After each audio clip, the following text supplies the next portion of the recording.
Good afternoon, ladies and gentlemen. It is Thursday, July the 29th, 2021. It's another Technical Alpha podcast. Got another great show lined up for you today. Although, I'll be straight up with you, it's going to be short.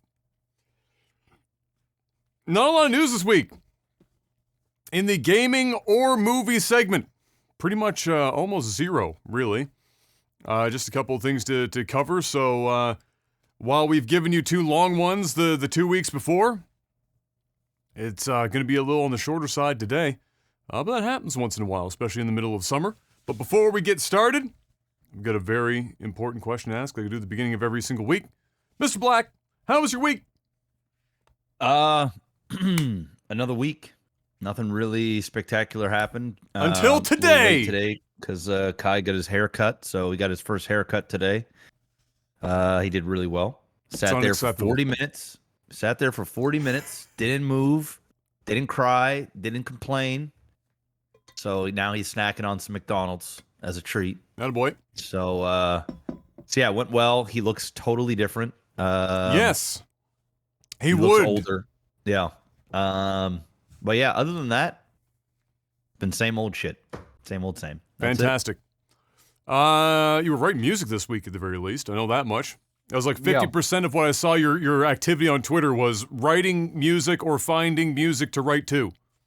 Yeah. That's pretty much it. Which apparently was getting more difficult now. Finding the actual tracks to write music to is, I guess, more difficult than writing the music at this point. Oh, yeah. Where are you even, like, sourcing your tracks now? I mean, I get the stuff from BeatStars or SoundClick. SoundClick, holy shit, that's a name I haven't heard in a long time. Yeah, I mean, it's still very relevant. Still going. It's still going. So damn. Yeah, that's it. Scour through those for hours until I find something that I like, and then try and write some role play around it. So have you gotten to the point where you're like, where you only have to go through the first 2 pages because you've already heard every other beat? Like posted, because if you've made a lot, you've been pretty prolific with your music here this year. So I'm wondering if at this point you've already like caught up on all the backlog of pre-posted stuff. Nah, not really. I mean, so much of it goes up every day. There's probably like 100 beats a day that gets posted up there. Oh, okay. So I mean, it's really tough for me to. I mean, I do hear some of the same stuff, but yeah, yes and no. I mean, I don't write music every day, so like, if I'm looking for a beat, it's usually I usually do that like once or twice a month, where I'm like actively searching. So within that time, there's been hundreds of beats. Jay-Z's on there, right? Dropping hot fire in between the 2-week period. Yeah, wonderful. Well, my week wasn't anything to write home about either. It was definitely just another week. I mean, Em and I finally got out of the house because there was a day that wasn't pissing rain that she also had off from work. That's and good. So we finally got out. Not as nice as today. Today's probably the nicest day of the summer we've had, if I'm going to be honest. I think like the temperature, the breeze, everything is like friggin' perfect. But unfortunately she works today. So she was sleeping through the afternoon, so we didn't get out today. But we got out the other day, and we went to Shuby Park, and you can rent canoes and kayaks there, and you can do the little river there. Mm-hmm. And so we did some canoeing there for a while. And got out and got some fresh air for a bit, which was nice. And other than that, it was finally finishing Monster Hunter. I did the last bit of that a couple of days ago. Played a like very brief little stint of multiplayer to get footage for that before I do the review, and beat the last boss. And so that was done. And otherwise, my legs and feet have been pretty shite this week. So I was on the couch a lot, which meant I was watching the Olympics. Whether I liked it or not. Which was also kind of awkward because, they're happening in Japan, and so a lot of the new stuff doesn't happen until you're like 6:30 our time in the evening, before the new stuff happens. So you're just kind of like haphazardly watching recaps of like the shit that happened the night before, leading up to that. And the other thing that always drives me nuts about the Olympics is that like different TV stations have different licensing for different events.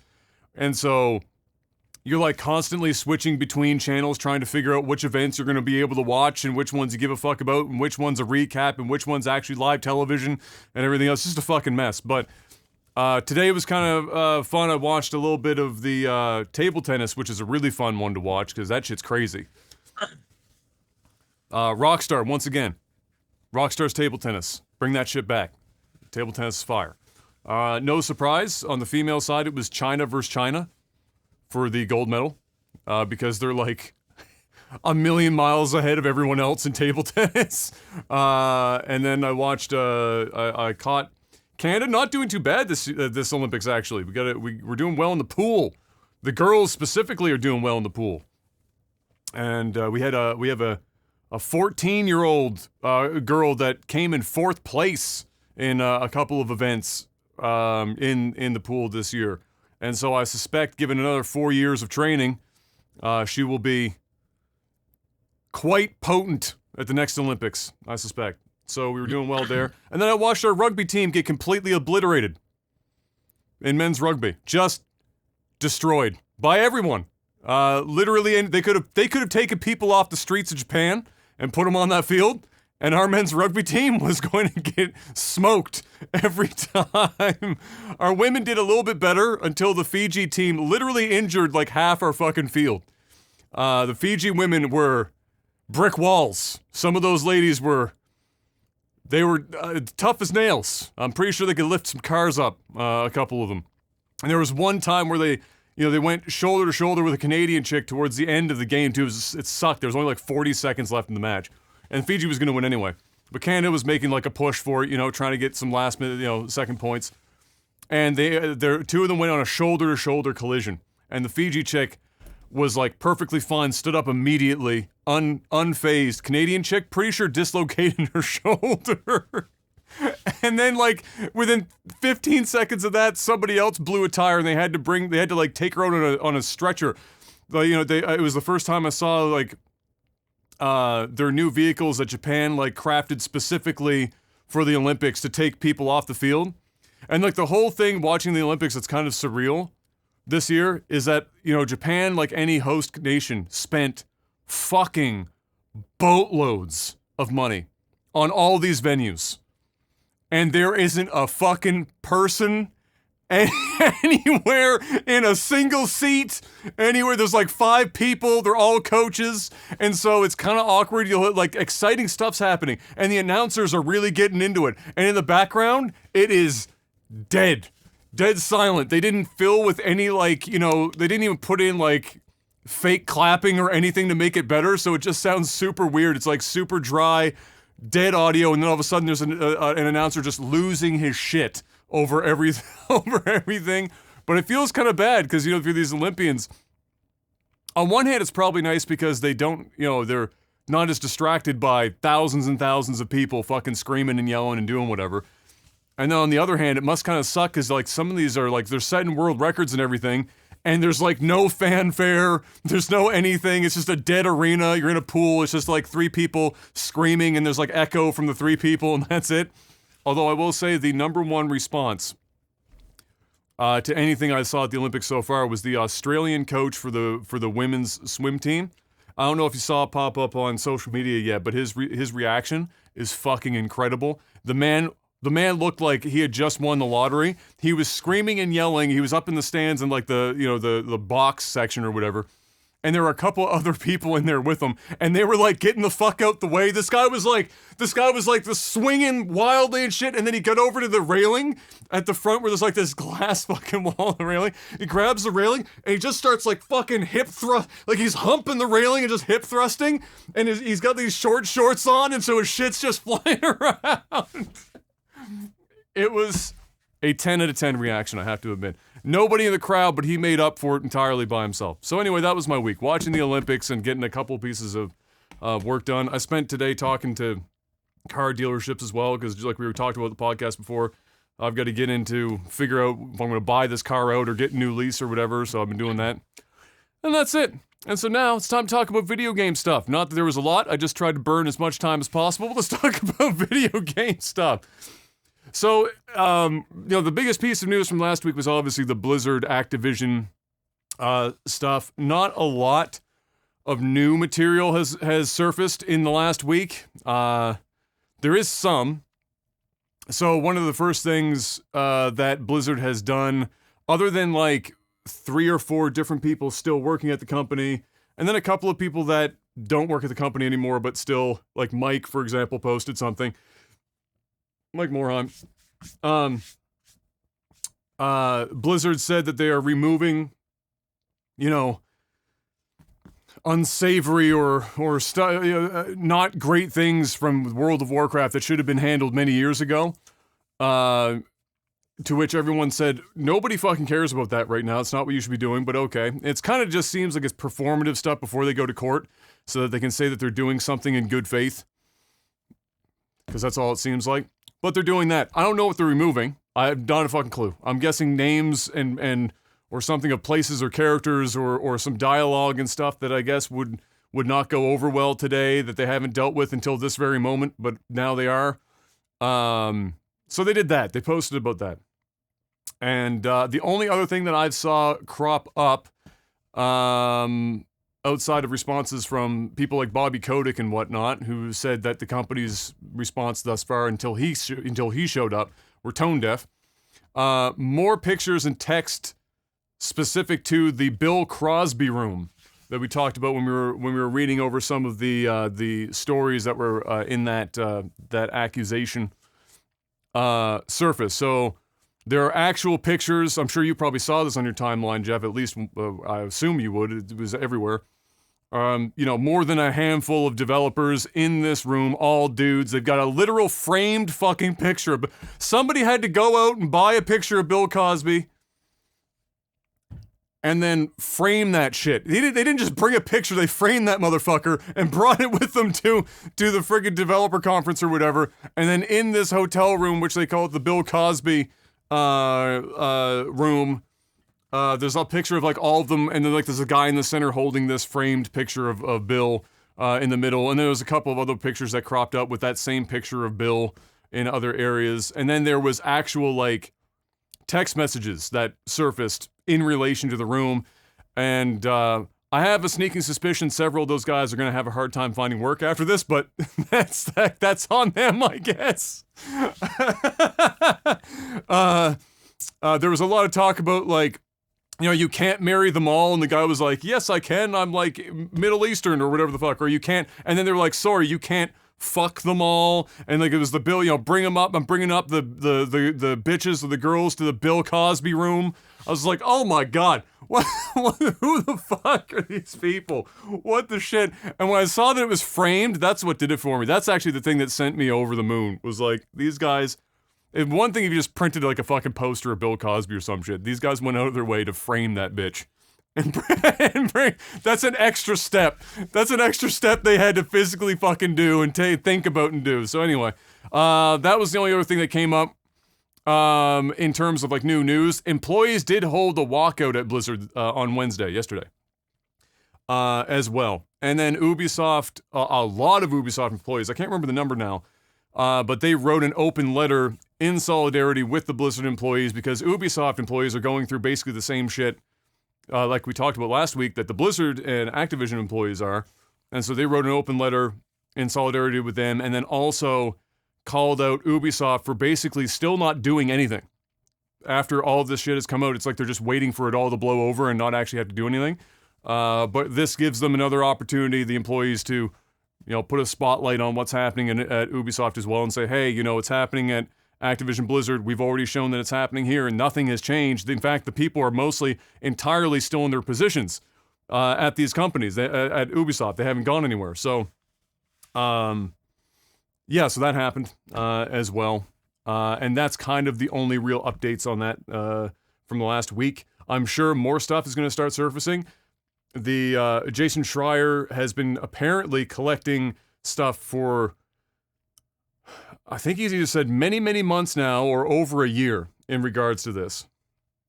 It's just that he didn't have anything, like nothing that he had was provable to the point where he felt comfortable publishing any of this shit. So he's had it. He just, until now, he hasn't had any like avenue to actually publish all this stuff that he's collected in regards to this. So I suspect we're going to slowly start getting more information in the coming weeks about this before we get into whatever lawsuit is going to materialize out of this whole thing. And that's it from that. Nvidia 4090. I know it sounds silly talking about graphics cards because we can't even buy the ones that are available right now. But there was more that we got some leaks, Mr. Black, for the 4090. And this comes from a reputable leaker. In fact, they're the ones that leaked the 3090 and were accurate, if I'm not mistaken. However, I'm gonna put a big question mark on this one because they're saying in these benchmarks that the 4090 is 100% faster than the 3090.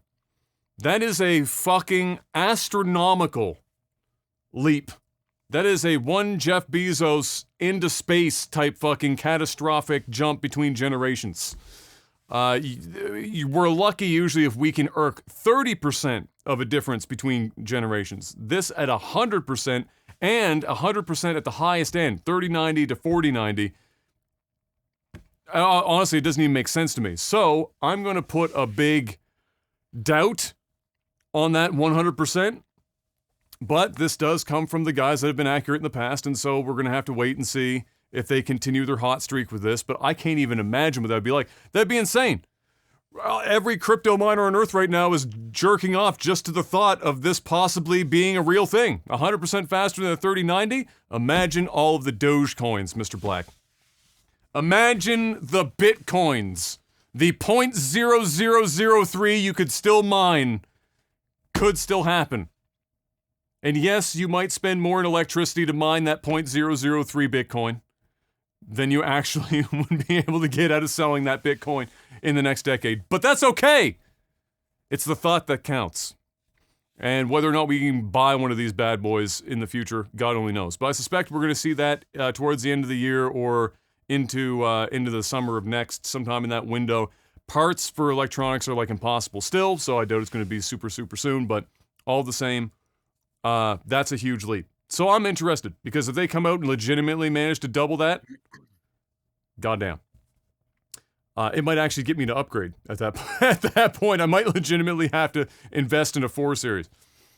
In news that's a little bit more close to reality, PlayStation 5 passed 10 million consoles sold this week, while the Xbox has passed 6 million. Both, of course, still can't fully meet demand for either of their consoles thus far. And both are the fastest selling consoles of each of their respective brands. So the PS5 is the fastest selling PlayStation of all time, up to this point. The Xbox Series X and S are the fastest selling Xboxes in the family, up to this point.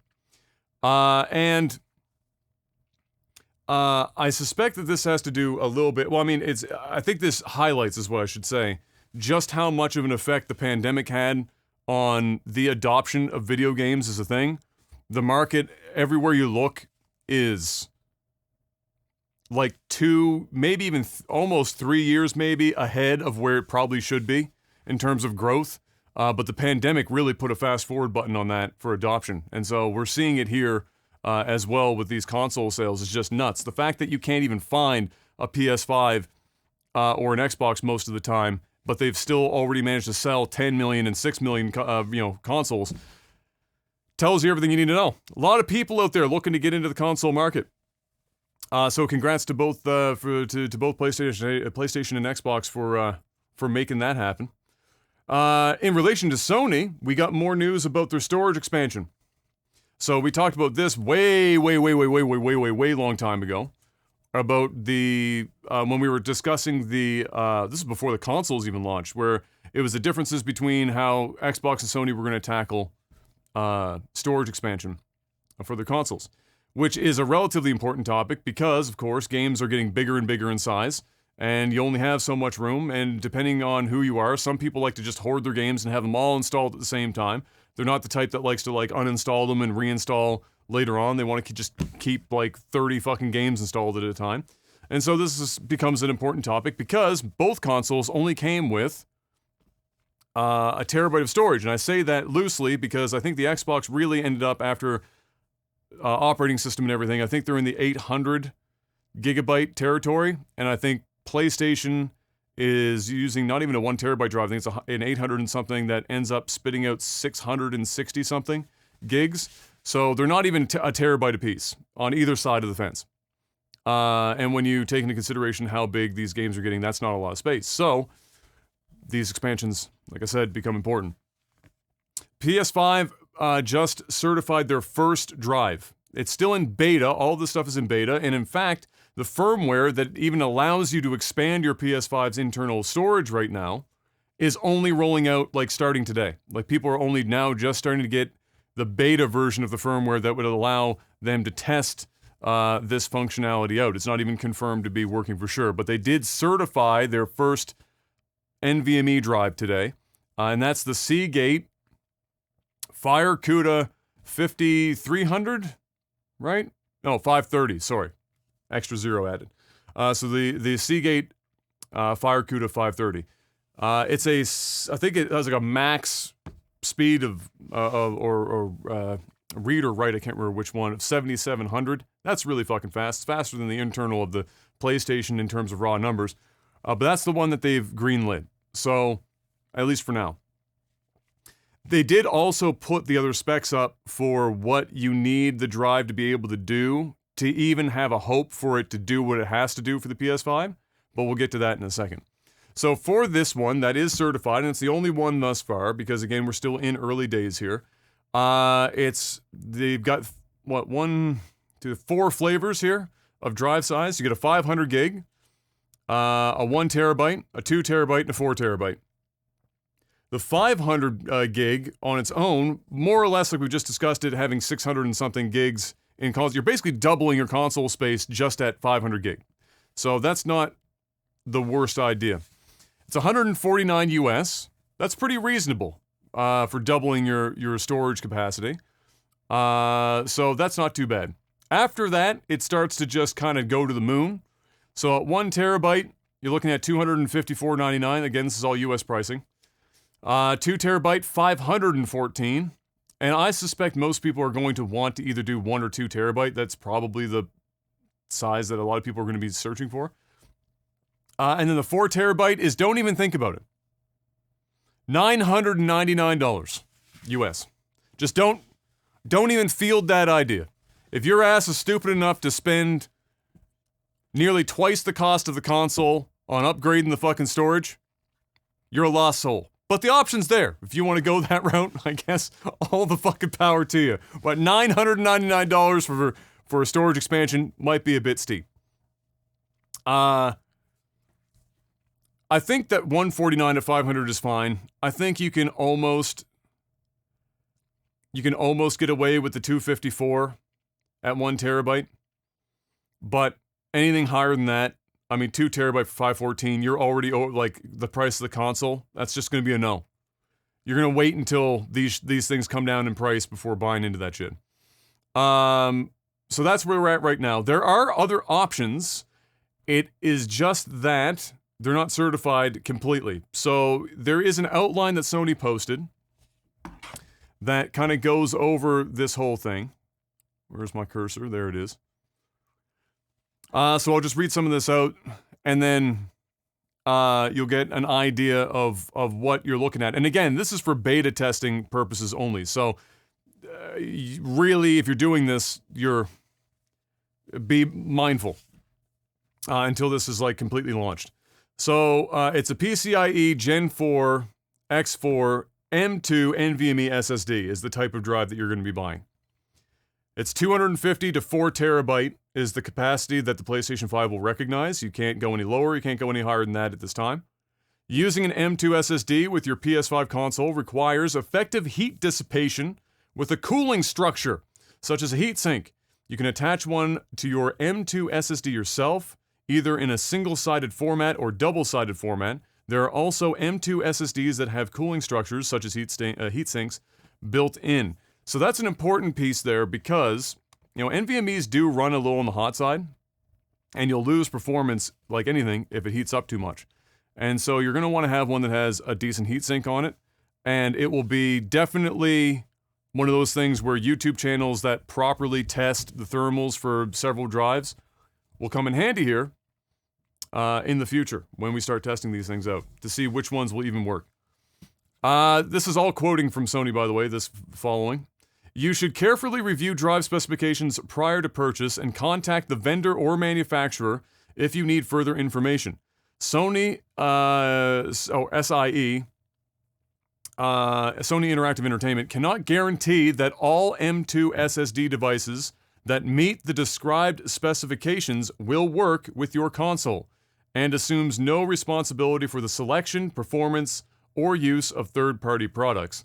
So, even as it stands right now anyway, until you wait for Sony to update its whitelist, which is the drives that they give the 2 thumbs up for, they can't guarantee that a drive, even if it meets the spec that they're providing, will actually do what it's required to do, and are assuming no responsibility or liability for that.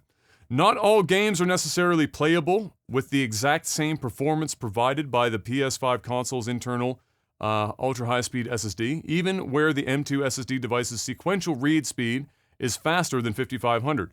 So again, that's reiterating that. Even if you can get faster than that, doesn't mean it will work. The majority of M2 SSD devices with the above type numbers, and M key type 2230, 2242, 2260, 2280, and 22110, and without a built-in cooling structure will fit the PS5 console's SSD slot. However, sizes for cooling structures like heatsinks vary greatly. If you are not sure if an M2 SSD or cooling structure such as heatsink you're considering meets the size requirements outlined here, we recommend looking for another product option or contacting the vendor or manufacturer for more information. So like the really important bits and pieces here are, if you are really interested in doing this right now, well, it's still in beta, is one, you know that there's only one whitelisted drive. That's the FireCuda 530 right now. You might be able to get other ones to work, but they're not going to guarantee it right now. 2, you're going to need some sort of cooler. I don't think the FireCuda 530 has one. No. Unless it's in the box and not on the stick itself, then it doesn't seem like it does, but maybe it does. Either way, you're going to have to wait and see. You might want to wait and see until some of these tech YouTube channels have bought some coolers and seen which ones will actually fit inside the PS5's little slot before you go out and spend some heinous amount of money to expand your PS5 storage. So that's where we're at with Sony's PS5 storage expansions right now. It's not pretty. It's not elegant. It's not particularly consumer friendly. You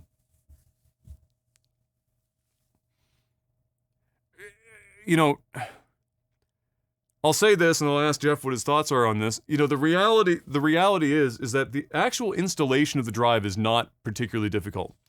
You're taking the back plate off the console, and there's a door to unscrew, and there's one other screw. You slot the drive in, you screw the thing in, you reverse the process.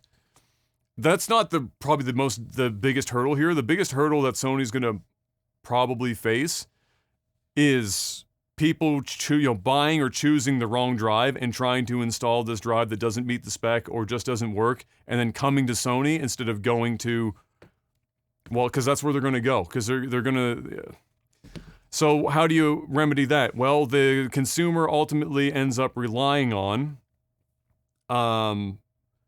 hoping that Sony's whitelist is really easily available and easy to use as a reference point for buying a drive. And a cooler. They're going to want to have a whitelist for coolers too that fit. If they do that, then that takes out a lot of the guesswork, and that makes the process substantially easier. Otherwise, tech YouTube channels are going to be doing a shitload of heavy lifting here. It will be people Googling their fucking brains out. If you're not somebody who is comfortable, like if you listen to that and you didn't understand half the words in that fucking, like those 3 paragraphs, then you're probably somebody who's going to rely heavily on a YouTube video that's showing you how to do it and talking to you about which products are available at the time that they release that video and which coolers will work. So is it the end of the world? No. Could it be easier? Probably. Yeah, probably. But but it's just kind of where we're at. So what do you think about this now that we have like what this is shaping up to be? So we weren't sure when it first launched. We had an idea, but now we're actually getting to the nuts and bolts of it. What do you think about this storage upgrade process for PS5, Mr. Black? Bro. If I didn't lose you only halfway into that description. You lost me 10% of I got 10% of the way in and zoned the fuck out. I'm gonna be honest with you. My fuxometer for hardware talk on a PlayStation 5 is -4. I don't care about any of this. And I hate to be that guy that just says I don't care because I'm trying to care just for like entertainment purposes here. Well, that's why I'm asking you. Well, that's why I don't want you to give me a technical response. What I mean is like just as a consumer that owns a PS5, if you run out of room and you're looking for more, what do you think of this process, as a solution? Just as a regular consumer, because you're not like the ultra hardcore. I'm not gonna run out of room, and I'd be hard pressed that from the 5,000 maybe people that see this podcast, that 10 of them are actually gonna run out of space on their hard drive. And this will even be on 600 gigs with today's games. I mean, I don't know, bro. I don't know. A lot of games are like the AAA games are like 80 to 100 gigs these days. Yeah, I don't know, man. It just doesn't apply to me. So like, I think it's just all overpriced. I think I don't know. I don't even know if it's as complicated as you're making it seem. Like, I'm just so zoned out that it's just like, at this point, if you need more storage and you just want to install games, I guess spend $500 million to have your games installed on your console. I don't know. I don't know. I don't know what else to say. Okay, all right. I am never going to buy a hard drive for my console ever, never. So, and I would never spend $1,000. I would never spend $500 on a hard drive for my $500 console. It ain't happening. So if you were to, where's your cutoff point? So let's say in the future you own like more than 4 games on a console and you need the space. Where's your price? $0. Zero. I'm not spending more money. If I want more space, I'm gonna delete things on my console. That's just it. I'm never going to spend more. This doesn't apply to me. I don't have like dude, I'm telling you right now, if the 4 terabyte hard drive was $99, I wouldn't buy it. Not because it's cheap. I'll never use it ever. So it just doesn't apply to me. Whether it's $5,000 or $4.99, I'm not buying it. That's fair. That's fair. And that's more or less probably where I'm at too, because I don't tend to sit on a lot of games. Like if I'm done them, I tend to just uninstall them, with few exceptions. So but you know what I learned over time is that we're in the minority on that bad boy. Most people just install shit and leave it installed and never like to uninstall anything. And some of that is because they go back and play, but a lot of it is because they have internet caps and they don't want to download 120 gigs again, or it takes them fucking forever because their speed sucks, or other reasons similar to that. There are still solutions to that for those people, and we did talk about those before as well, which is you can use external hard drives. In both instances, to my knowledge, I know for sure with Xbox, where you can offload games that are on your internal drive to an external. You can't play them, but if you want to in the future, and when you want to just use your internal hard drive like you would, Jeff, you can just shift them from the external hard drive back on, so you don't have to re-download them, spend your data caps, or waste the time if you have slow internet. You can use that route. And obviously, standard hard drives, way cheaper, way more space, so that's not a problem. You go buy a 4 terabyte fucking regular ass hard drive, it's not going to cost you $999 fucking dollars to make that happen. So, there are options for that. But yeah, I mean, for the people that are likely to fall into this, and if I would love to know data on this in terms of previous console generations, how many people bought expanded storage for the various models of console, whether it's PS3 or an Xbox One or a Xbox 360.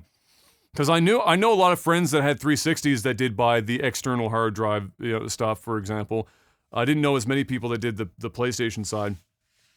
I'd love to know the percentage of people that actually make use of this stuff. I would love to know that number, because it would certainly give me a better idea as to why Sony thought that this was ever going to be like a good idea. Because both sides are not consumer friendly, but for different reasons. Xbox's is proprietary, so you pay a price premium for a slower drive. Not that it matters, because the Xbox can only use it basically matches the internal drive and its speed, but it's proprietary. So you pay a premium for the proprietary drive, but it's also you buy it, you plug it in the back of the console like a memory card, and you're done. There is no taking your console apart. There's no looking at whitelists. There's no is this heatsink going to work, etc., etc. You just buy it, plug it in, done. But the pricing, because of the proprietary nature, is not consumer friendly. And PlayStation, on the other hand, is giving you options in that, their whitelist will be long. There will be multiple, Samsung will get in on this, Western Digital will get on this, Seagate will get in on this, etc. There will be multiple people that will meet this spec and probably make the whitelist.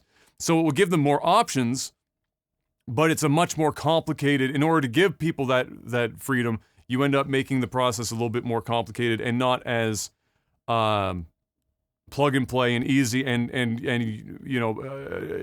not have you be concerned about the buying or the installing process. So for different reasons. Either way, we'll wait and see how this turns out. It's nice that this is finally happening. Now we're gonna finally see when the tech YouTubers and stuff start testing all of this stuff, how it all works and whatnot, and more interestingly, probably in a year's time from now, what prices look like, because right now, obviously, first adopter pricing is going to be fucking nuts, super high, and next year it will be a bit better. So we'll have to wait and see how that all comes together in the coming weeks, at least for beta testing. So we'll try and keep on top of that for you. Next up, Blue Box Studio. That's the one that was the one that we talked about, like the crazy rabbit hole of like conspiracy theory about working with Kojima on a Silent Hill game. Remember we were talking about how it was like the guy in a gray room, like video recording himself and shit, and like it was just like all signs pointed to Kojima. Well, if their goal was to make it not look like that was the case, they failed miserably again this week, as they just posted a picture on social media that was a blurred out image of a guy with an eye patch that looked an awful lot like somebody who may or may not be coming out of the Metal Gear Solid franchise, or the Metal Gear franchise. So, again, people going, all right, well, fucking come on. If you're not trying at this point, I don't believe you. You're obviously, if they're not working with them, they're not doing a good job of not making it seem like they're working with Kojima. And so here we are. What we already talked about, I think the next date was like in another, was it October or September? Anyway, it's in the fall, I think, sometime, where we'll probably have the next round of fucking conspiracy bullshit, but that's where we are with him this week. The other big piece of news this week was that Halo Infinite's tech preview is starting to launch. So the people that signed up for all of that started receiving their access keys and whatnot, and were let known that they were accepted into the program. And they released all of the do's and don'ts. I believe I saw that they are allowed to live stream this stuff. So for a lot of the streamers that got into it, we're going to finally see some gameplay out of Halo, some honest-to-goodness gameplay out of Halo Infinite. That will be kind of fun. I personally didn't sign up for any of it, but I will, of course, if I can, watch some of this gameplay that is going to be surfacing in the not-too-distant future when all of this fully launches. But they went over a whole bunch of stuff this week, and it's got a lot of people talking, obviously quite excited. I think they had a couple of new little gameplay snippets as well. And so but more importantly, again, live streaming, we're going to see now. There's no canned gameplay trailer shit. It will be dudes and dudettes playing in real time Halo Infinite. And so that will be either exciting or depressing. And we'll find out which of those two it'll be as the tech preview rolls out as well. Did you see anyone in your timeline that got into the tech preview? I think I only had like 3 people in my timeline that managed to get in. Yeah, I don't know at this point, man. Twitter's a fucking mess, dude. It's like 90% of the people like I don't even follow, I'm seeing their timeline. So I mean, it's hard for me to. That's true. Man, I just don't give like. Couldn't tell you, man. Dude, I can't. If I open my Twitter one more time, I swear to fuck, open my Twitter one more time, I'm sitting on the couch with him at the end of the night, and it's a good thing she's not the jealous type. Because if I open my fucking phone one more time and Twitter refreshes on its own and there's a pair of fucking e-girl titties at the top of my timeline. Don't even get me ranting on that, man. Like, and it's nobody I follow. It's like this person you follow liked this picture. You're like, bro. It's so fucking, it's madness, dude. I don't even know how to turn. If I know how to turn that feature off, I'm gonna turn that off immediately. I did at one point. I think you could select like show me this kind of thing less often or some shit, but I don't think it really did anything. There are so many thirsty fucking people that I follow on Twitter. I'm not gonna judge the thirst. It's just, why does it have to be on my timeline? No, I'm gonna judge it. I'm gonna judge it. Okay. Because it's out of hand, man. It's out of hand. It's really, truly out of hand. Jeff, they're supporting their friends. No, they're supporting boobs. Which, you know what? Hey, bras like do that. I like me some boobs, but you know, I'm gonna be honest. It's so ridiculous that now when I have to make sure that whatever I like on Twitter, I ask myself, who's going to see this? People need to see this. That's what I ask myself now, and I don't think anybody else is really doing that shit when they like some of these photos, because a lot of people have alt accounts now to tackle this problem. Like because that's why the whole called horny on main, because oops, you liked something horny on your main account and now everyone sees it. I mean, you know, yeah, sure. Like, yeah, I mean, it's crazy. My timeline is just flooded with e-girls, flooded with OnlyFans pages and this other fan's house or. Oh yeah, what's that called? I don't fucking know, man. I know what you mean though. There's another one. It's a lesser of the evil, I guess. Maybe I don't know. I have no idea. All that horny on main, bro. Oh my God, it's so brutal, man. It's like my Twitter feed looks like, you know, pools and hot tubs section on Twitch. That's what my Twitter feed looks like. And, you know, yeah, I do follow a couple of girls on Twitter that, you know, are into that stuff or that do that stuff. And I don't mind. Like if I minded it, I wouldn't follow them, so I wouldn't see it. But then again, I probably would still see it because other people I know would like their stuff, so it's whatever. And listen, man, I don't hate on boobs. I like me some boobs, okay? I like women, period. But my God, this is. I don't need to see that much. I don't need to see that much, man. I'm here to see gaming news, or not even gaming news, but like people. I have a hard time believing that 95% of the people that I follow is all around OnlyFans and cosplay of chicks. I refuse to believe that. It can't be. Like it just can't be, can it? Because that's what my feed is. That's what it is. It's 95% of that shit.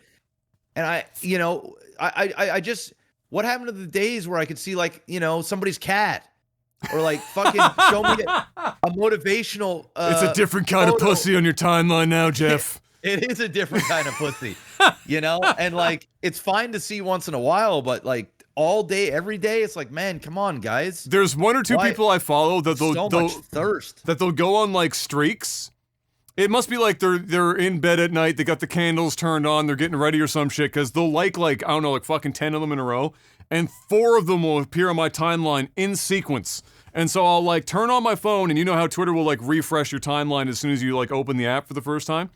And it will go from like, you know, let's say a Jeff Gerstmann tweet or like I have 90s WWE, and then all of a sudden it refreshes and it's just like tits, ass, tits, ass, tits, ass. And I'm just crazy, like, the fuck? Where did 90s WWE go? I just wanted to see the LeBron joke. I don't know. What?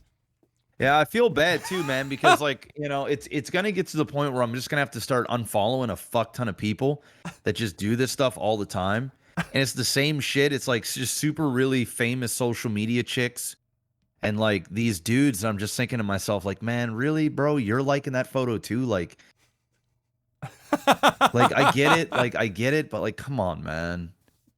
Come on. So, to everybody out there that's liking these photos, I'm not saying don't like them, but just think to yourself before you click the like button. Who needs to see this? Do my followers need to see this? I think that's what you need to I think that's what you need to do, man. Listen, I have Instagram, all right? I got TikTok, all right? Sometimes I go on a little look-see, see what's going on there. But I'm not liking anything, man. I'm not sharing anything. I'm just minding my own goddamn business. I think there are several people that could take one from my page and, view at a distance. All right. We don't need to know. It's almost like seeing somebody's porn history. You know what I mean? It's like I don't need to see your tax folder on your desktop. Yeah. It's like it's seriously it's like a little thumbprint of like the deep places that you go on Twitter.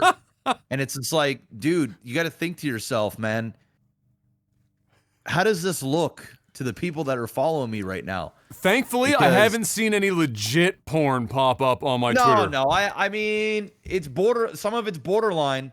Some of it is teetering. Some of it is. But, I mean, I haven't seen somebody's grandchildren, I haven't seen that. But I mean, some of the people that are promoting it's borderline, and then when you go and check them out, there are the grandchildren links. So like, it's just one of these things, man. Listen, guys, I'm just poking a little bit of fun, but there is some truth to it.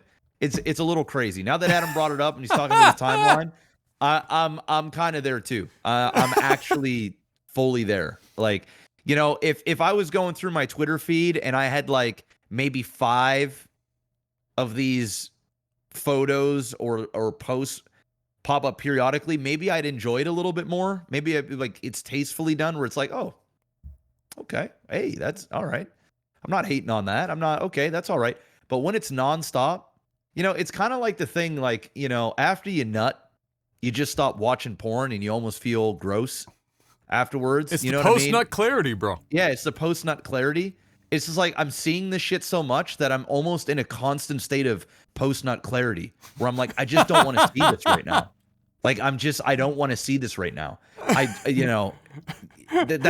how I feel. It's so much. Like, if it was just like tastefully done, like once in a while, like if I had 2 or 3 people on my timeline that were thirsty and not like 200 people on my timeline that are thirsty, I think I'd enjoy it a little bit more. I think I'd enjoy the process a little bit more, and it'd feel great. But I mean, it is what it is. Hey, listen, man, you know what it is? All right, if I'm just being honest, okay, I've been in a relationship. You haven't been honest. You haven't been honest at this point, so you might as well start now. I'm being fully honest. I know. You know where I think the deep-seated hatred comes from? All right, and hatred's a strong word, but the deep-seated dislike is I've been in a relationship for 12 years, man. The reality is, I can't even really fantasize about having this stuff. This stuff isn't on my buffet. You know what I'm saying? I'm not a young streamer making hundreds of thousands of dollars a month, right? Knowing that I'm going to meet up with some of these people and thinking that there's a shot, or, playing this weird e-girl, e-guy fantasy thing where it's like, oh man, we just met on Twitter and we just slid in each other's DMs, and next thing you know, we're living in a stream house together. That fantasy doesn't even, it's not even a possibility for me. So maybe I just can't enjoy it like other people do. You know what I'm saying? Could be it. Maybe that's what it is. Maybe I know that I'm married, and those days are dead, and all this reminder is a constant reminder that it's dead for me. So try not to don't enjoy it too much, because it's just not a reality. Maybe that's part of it. I think it is. If I'm being honest, I think that is part of it. I think that's part of it. I think part of it is not in my realm, and it is for other people's realms. So their realm is coming near my realm, and I'm realizing that I can't go there. So I don't go there. And then I can't even enjoy it because, It is what it is. Like, the odd photo, you go, okay, woof, okay, whoa, okay, that's nice. All right, nice. I'm not going to like it for multiple reasons. But hey, okay, I'm not mad that hit my timeline. But a lot of this stuff, it's like, nah, man. No, that ain't it. That's where I'm at. I'd rather see pictures of people's kids on my timeline. I'm seeing more of that now, thankfully. Thank God. Like a lot of the people that I, in my social circle on Twitter have hit the having children phase, and so I am seeing more of that, thankfully. But yeah, it's usually, it's those thirst trap hours. You get into the evening, Man, it's crazy, man. and it just like you open your phone, and it's crazy, man. I'm scared to open it near my wife, man. Dude, like just the other day, I opened my scared. phone. Legitimately Pops up. It is nothing but this fucking and it's an ass, but it's also an ass that's in like the fucking fisheye lens almost type thing. It's just like pow, and wearing those like fucking like booty shorts that are their ass is just eating the shorts alive, and they're in like their exercise like fucking outfit or whatever the fuck, but they're standing over here, but their ass is within 3 centimeters of the fucking camera. great. And Em looks over because she's asking me to help her because she was doing something on for like a little side hustle that she's got going on or whatever. She was helping me or asking me for help, and so I opened my phone and it was on Twitter, and she asked at the same time, and I looked down at her notebook and then didn't even see it on my timeline because I had looked at the same time, and then she looks at my phone and she goes, "Who the shit's that?" I look down and I'm like, "Here we go, here we go." And every time I have to be like, "Look." You see this guy right here? He's having a little third. It's his bedtime, and he's liking these pictures just before he jerks off to them. That's what's happening on my timeline right now, unfortunately. So, yeah. Sorry, fucking honey. Brutal. I promise it's not me. It's just there. And, I'm, instead of just, completely going up, I'm slowly going up, because I'm like, oh my goodness. And then, and then we'll keep moving. That's the life we live. That's the life we live. Hey, guys, right now, it's not really a problem, but it kind of is. It's only a problem insofar as that, like you said, I don't need to know what you guys are fucking into. Exactly. Right? There I it is, really man. don't need to know. I don't need to know your history. I don't Go need ahead to and know. like as many chicks as Like, you I want. don't, because the catch-22 is I don't want to unfollow you.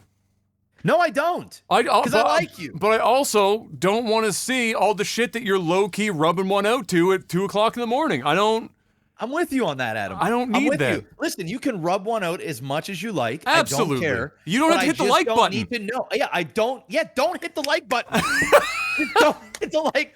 Don't hit the like button. When you hit the like button, right? It shows up on everybody else. Don't hit that button. Do everything else that you normally do, just don't hit the button. If you do that, we have no problems. Because you're caught in 4K. All right? Yeah. And the thing is we're swiftly moving to 8K. Like, keep that photo to yourself. You know what I'm saying? Like, keep that in the recycling bin. All right? Remove it from the recycling bin. Don't just let it sit there, man. Nobody needs to know your Twitter history. No one's asking for it. Like somebody's saying, Lucky saying, Chad, you just need to worry about that because your girl don't give a fuck, so I don't have to explain shit. Look, like I said, M's not the jealous type, but it's still not a good look. I don't care how much your girlfriend or girl says she don't give a fuck. If you truly believe that she doesn't give a fuck, you're lying to yourself. She gives a fuck. I don't give a fuck what anybody says. Listen, fellas. All right? I'm going to fill you in.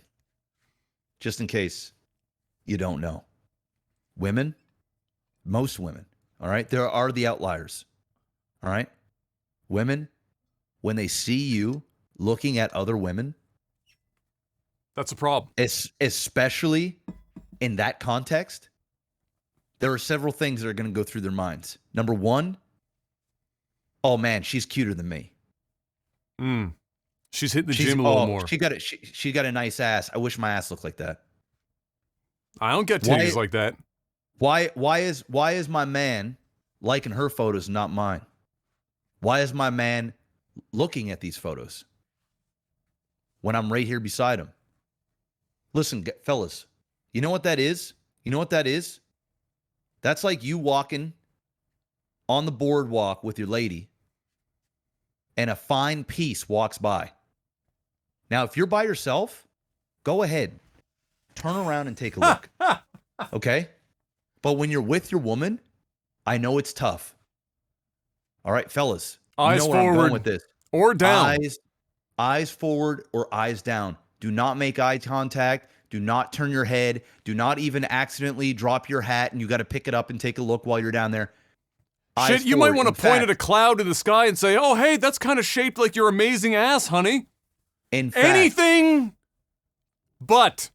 In fact, you really want some bonus points, some brownie points, and your girl will take notice. When they walk by, give your girl a kiss. Give her the eye contact because she sees her. I'm telling you, she sees her. They see everything. You're not smart. You're not. They're omnipotent. They see everything. All right. It's the same concept when you're sitting on your phone next to your significant other and you're not paying attention to them and you're paying attention to e-girls and you're liking their photos. It's disrespectful as fuck. I don't want to hear, oh, my girl ain't like that. I don't want to hear it. She might not be the jealous type, but she's still thinking about it. Even if she isn't, it's disrespectful. Yeah. Don't do it. If you're gonna do it on your own time and don't leave evidence. Don't like the photos and be done with it. Because I'm telling you right now, I don't care what any guy says. If you're chilling by your girl and she's on her phone liking fucking fitness dudes that are all jacked to the nines and got biceps bigger than your fucking head and they got man bulges that make you look like a toddler, all right? You're going to be fucking salty, period. It's not going to be a good feeling. It just isn't. I don't care. Period. So don't do that shit. So what I'm saying is, fellas, you're putting me in an awkward spot here, man. I don't even like going on Twitter. At least with Instagram, I don't need to see all the shit you like. It's just that simple. Guys, I love me some ladies. All right? I know you love ladies. But don't do that. Slow it up. Slow it up. Just get an alt account. Please. If you can't stop yourself from pressing the like button, please get an alt account. Please. I do see the occasional guy say, look, they're all my friends that are girls, and I'm just supporting them. They're out here doing their thing. I'm supporting them. Oh, my God. Alt account that says, I'm supporting my girlfriends, and like them with that account. Please, okay? Man. Okay? Please. Please. Liking their Twitter is not going to net you any fucking brownie points, whether you're trying to get into their pants or just trying to be a better friend. Nice. Neither of them are going to register that. They're not sitting there going, oh man, he liked my picture. I'll put that in the back of my mind for later. No. Just go subscribe to the OnlyFans. So nobody knows. And upwards of 40,000 other people have liked that picture. You know who they remember that like and comment on it? Their girlfriends. That's who they remember. And they all say the same shit.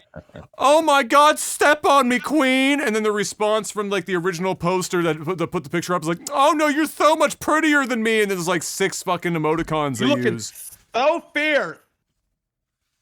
That's who they're paying attention to. They don't give a fuck if your dry ass is pressing the like button.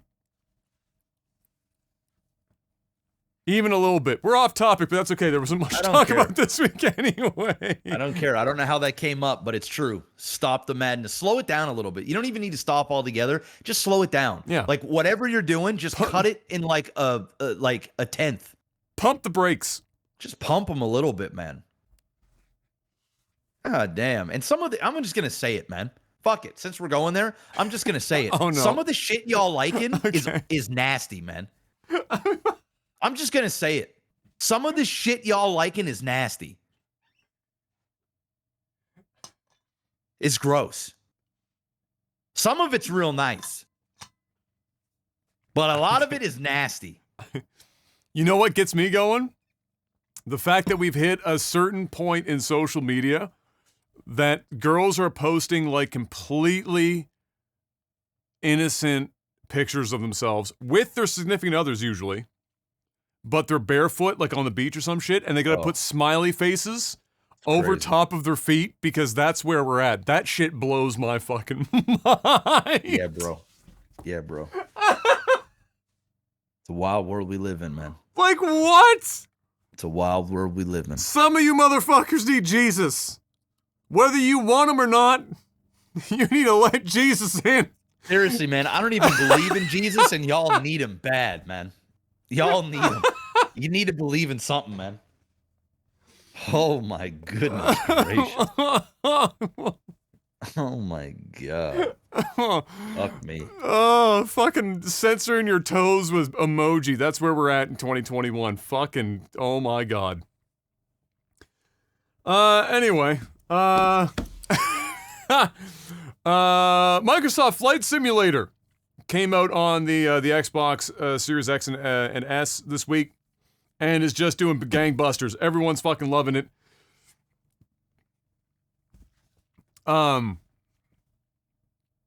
Yeah, they're like the things that everyone's talking about. Obviously, it looks fantastic. Like, it looks fucking incredible, even on the Xbox versus the PC. Controls better than they thought it would, just using a controller instead of having like an actual like keyboard or a HOTAS setup or whatever. People are saying still totally doable, and it's getting a lot of people that never got into simulators before to play a simulator. Just because it looks so fucking good that everyone's like, I have to play. I've never flown a plane or wanted to before, but now I need to see this game. And so they've been getting it. Of course, on Game Pass, which makes it even easier for anyone that has an Xbox to just download that shit. Mind you, some people it's taken a while because not a small game, to say the least. As it turns out, when you're mapping most of the known world, takes up some space. And so it's pretty hefty. However, yeah, lots of positive stuff coming out of that, to the point now where I said this on Twitter yesterday, day before. I'm pretty sure we're going to see this game pop up on Game of the Year lists. And so I don't know what's crazier: emojis over the toes for censorship, or Microsoft Flight Simulator possibly taking down Game of the Year in the same year. One of those two will be the crowning achievement of 2021, and we're going to find out. But yeah, I might actually, since I have Game Pass on the PC, at some point I might have to dip my toes in my emoji covered toes in the Flight Simulator category and see what it's all about, because it really does look fucking incredible. I really suspect if you've got like a TV at home that you're playing on a console, though, having the big ass TV is probably the game changer. Playing it on a nice monitor is going to be good, nice and all, but you put that shit on a 60, 70 inch fucking television, you can't compare those two things. No. You can't fucking do that shit. And so, yeah, I'm definitely gonna have to check that out at some point, for sure. But yeah, very positive. I don't think nobody saw them making this game in the first place. Then they saw how good it looked and they shit themselves. Then it came out and they shit themselves again. Now it's on the Xbox and everyone's shitting themselves all over again once more. So props to the team. People were asking, how's Microsoft, all these studios Microsoft's been buying, how have they not bought the studio that made Microsoft Flight Simulator yet? And I think the answer is probably because they're not looking to be bought out yet. They're probably, Microsoft had to spend too much money on them, but I suspect it's been attempted. And if it has been attempted, I'm sure they will attempt. They will knock on that door and say, hey guys, how would you like to permanently join our never-ending list of other developers we own? We'll pay you loads of money. But for now, they're just crushing it with that simulator. We also had something else I didn't put down here. We got some more gameplay and some more footage of, or pictures and stuff of Forza Horizon 5. And all I can say is, holy shit. Looks good. Between that and Microsoft Simulator, I mean, you're done. There's your best visuals of 2021 right there. And as crazy as it sounds, Mr. Black, that is the end of gaming news this week. And apparently, Twitter feed news for this week. If only we could go the extra step and do a recap every week instead of the Tinder files, called the Twitter files, on all the crazy shit that appears in our timeline that we don't actually like. If only that wouldn't get us banned. That Probably would have been that's mildly entertaining, but we'd just get banned. So with that being said, Mr. Black, it's time to sell out. Patreon.com/LagTV. Go over there and throw all of the money at the screen if you have it. If not, that's cool. Hit the like button on YouTube. Leave a comment for the algorithms. Hit frickin' notification bells and dings and bangs and whistles and whatever other things that you have to do in order to actually grow on YouTube, which the list is long and we don't care. So head on over to Patreon instead and keep us alive, because that's where you're going to do it. The other ones that are keeping us alive that you can support, NordVPN, 73% off when you use the promo code OTT. NordVPN.com/OTT. When you get a 2-year subscription, you get 4 free months. So that's 2 years, 4 months, 73% off. Staying safe, staying anonymous, watching different regions of Netflix with the click of a button, watching region block content, all of the things, all of them. Up to 6 simultaneous devices you can use, which means you only need 1 account per household. Oh, did I mention it's 73% off? That's less than a cinnamon dolce latte at Starbucks a month. I'm not joking. I mean, my lease on my car is less than a cinnamon dolce grande at Starbucks, so that's there you go, right? So head on over there and support the sponsor, staying safe, all right, and supporting the stream, the podcast. Promo code OTT. What are you waiting for? This is the biggest deal. We've been promoting these guys for a couple years. This is the biggest one yet. So head on over there and do it up. We're actually at the point now where some of you guys are probably looking to resubscribe. So when you do it, use the promo code OTT and take advantage of the new promo. Don't just like go and resubscribe and not get the promo. Go get the promo. Make it happen. Elgato. You all got to get these products. All right. They've got, oh man, they got everything now. They got webcams, microphones, lighting. They've got sound treatment, green screens, multi-mounts, lights, capture cards. They've got everything now. Literally. I actually think Elgato might have just about every corner of the gaming market cornered with the highest quality stuff at the price points that they have. There is no better value for any of those things. And I'm not just saying that because they sponsor us. It's just facts. So head on over there and go check out their endless amounts of products. It feels like every other week they got something new and none of them suck. So go on over there and check them out. Link is in the description below. You all got to get something. You got to go. And I'm guarantee you when you go there, it's going to be like Costco. You're going to buy everything. And you're going to realize like, oh my God, I just bought everything. And you're going to get a crate of awesome shipped at your house. And your whole setup is going to turn into that thing that you see on the internet where you wish you had as a gamer. Look at that gaming setup. If only I had it. And then you realize Elgato can make it happen at an extremely affordable price. So go. Link is in the description below. And that's it. You know, I forgot to mention what I also did this week, because I only reminded myself because we started talking about Elgato, is I completely rebranded my original YouTube channel so I could start using it again. And I actually posted a video for the first time in like fucking 6 years. There we go. This is Adam version number 5 throughout this career. Well, that YouTube channel unfortunately got shifted to like my review shit, and now it's no longer reviews, so I'm going back to having personal stuff. And I never had a YouTube channel do personal stuff for ages, so I'm excited. I did my I did a video on how to select your microphone for doing streaming or YouTube content creation.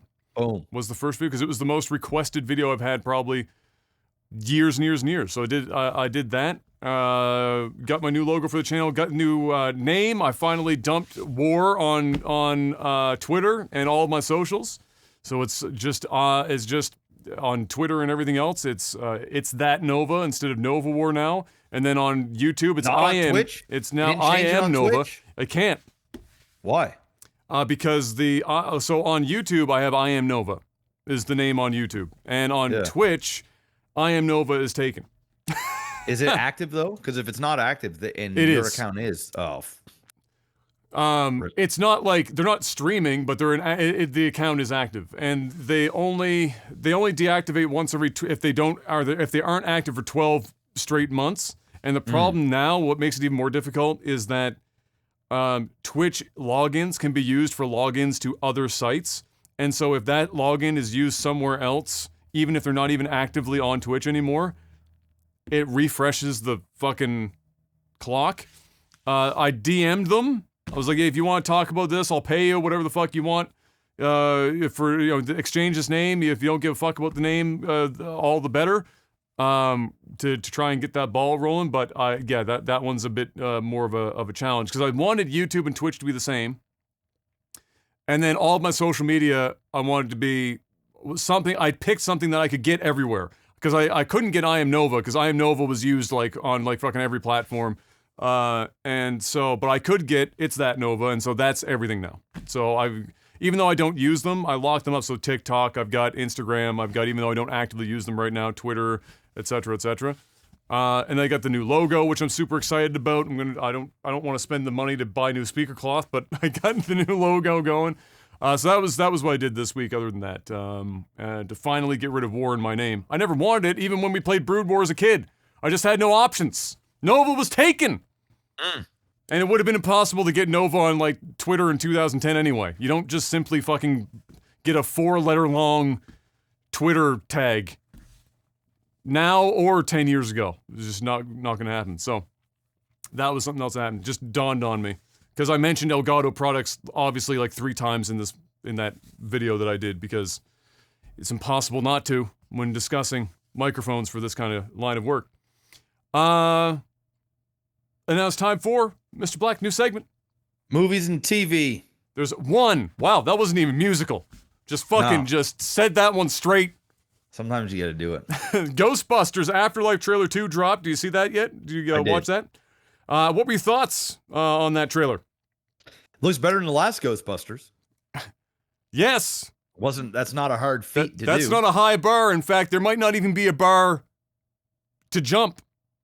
I'm not a huge Ghostbusters fan. I think it's it's a little bit too childish and not enough horror. Although this one seems like it's a little bit more adult-like, but you can still tell it's going to be kind of, I don't want to say childish, but it hasn't crossed over. If we got Ghostbusters and the ghosts were legitimately really fucking scary and deadly. I'm not talking this cartoony, almost realistic. You want the James Wan Ghostbusters. Yes. Give me the James Wan Ghostbusters, right?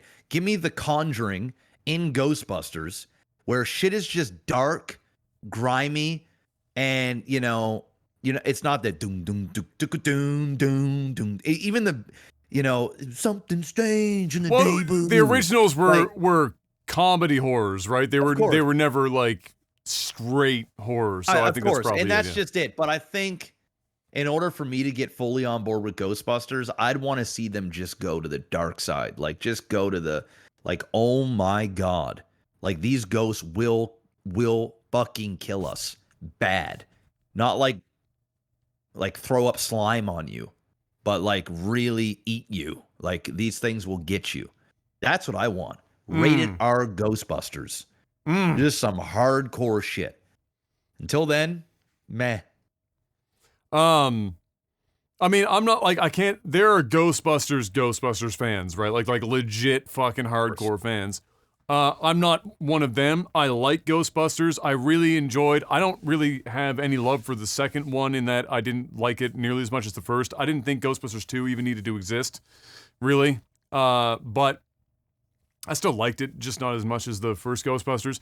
Anything that they've done recently with Ghostbusters is just no. Just stop.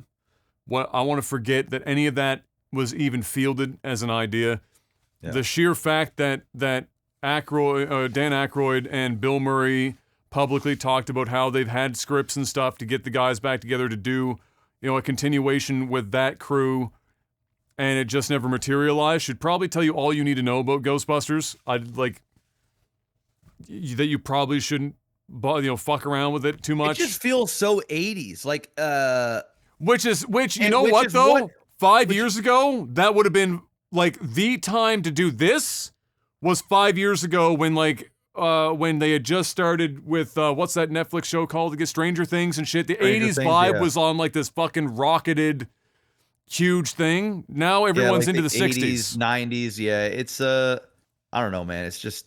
But that being said, the trailer, it looked good. I mean, it looked good. I appreciate that they're still involving kids and whatnot, because I suspect they're trying to maybe play the long game here, where they can kind of grow the franchise again with multiple movies and have maybe kids grow up with the series. Perhaps that seems to be a game that a lot of movies play these days.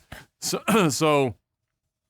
I can appreciate it, and they have great actors involved in this fucking thing, and it looks good. And right? It looks good. It looks good. It's just not the James Wan version you're looking for. Yeah, pretty much. That's at the very end of this trailer. I don't know if it was Murray or Aykroyd. It's the same phone that Dan Aykroyd had in the original Ghostbusters at his little shop. And it looked like one of those little shops, and so it kind of it makes me want to say that it was Dan Aykroyd at the end of the trailer, but it also sort of sounded like Bill Murray. So I don't know. At this point, they kind of sound similar when they talk, so it's kind of hard to gauge for sure. But I think it was Aykroyd. And that doesn't surprise me. I bet Bill Murray shows up in this. Aykroyd. Oh yeah. And they even tossed around the idea, didn't they, of of using digital to bring back what's his name, Harold Ramis for Egon, who played Egon, because he passed away a few years ago now. I think they. Yeah, I don't know, man. Let these people pass away in peace, man. Just stop this madness. That's never been my favorite. Yeah, that's never been my favorite thing. I mean, listen, Ghostbusters ain't that loved. You know what I mean? This ain't, just let this man die in peace. Well, it's loved. I just don't think that it's his character being in there is going to add so much that it's worth using his likeness post-mortem to make it happen, right? It ain't going to change the movie. Have we already seen Bill Murray in a trailer? Maybe it was the first trailer. I don't remember what the first trailer looked like, but even if he wasn't, I could tell you that he's probably in the movie regardless. I'm more surprised to see that it might be Dan Aykroyd in it, to be honest, because I can't remember the last time I saw Dan Aykroyd's name attached to literally anything. I'm sure he is, and I'm just not seeing it, but I can't remember the last time, for sure, that I've seen anything coming out of him. That's all I had there. I didn't see anything else pop up. Fast and the Furious 9 or whatever. 9? That goes to on demand tomorrow? Okay. I saw that ad pop up, so that's tomorrow. So you can watch Family tomorrow at home if you want. And same with Jungle Cruise. I think that comes out. Jungle Cruise. Well. Is that tomorrow? Yeah, it could be. Might be tomorrow. But that is one way or the other. That is coming up. And that's about it. I didn't get a chance to watch the rest of Loki yet. Neither have I. Unfortunately. And, you know what Em and I did watch? We started watching that stupid fucking animal dating show. Oh, no. Oh, man. How did you pick that over Too Hot to Handle, man? So please stop the madness, bro. So you got to, oh my God. You know what? It's every bit as terrible as you could possibly imagine. But you know what the most disappointing thing about the show is? Is that, and before I say this, I'll preface this by saying, I obviously understand why it isn't this way, but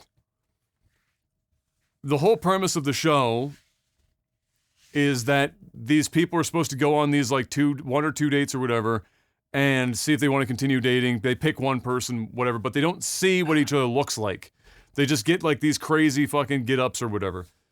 Here's the problem.